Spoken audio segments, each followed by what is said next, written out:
Jalur pasangan calon gubernur dan wakil gubernur Aceh nomor urut 1, Tarmizi Akarim T. Maksalmina Ali menggelar konferensi pers di Media Center Tarmizi Maksalmina, Jalan Gurami nomor 9 Lamprit, Banda Aceh, Sabtu sore. Perolehan suara nomor urut 1 Tarmizi Akarim Maksalmina Ali 374.888 suara. Kalau dipersenkan adalah 17,19%.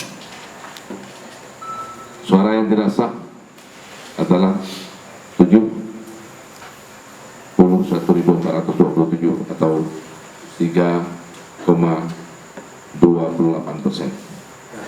Kita sudah bekerja sekuat tenaga, tapi ini hasil yang terbaik. Mudah-mudahan inilah hasil yang terbaik yang harus kita terima dengan lapang dada dan semuanya bisa serahkan kepada Allah Subhanahu wa taala. Konferensi pers tersebut untuk menyampaikan hasil realkon Pilkada 2017 yang dilakukan tim paslon itu.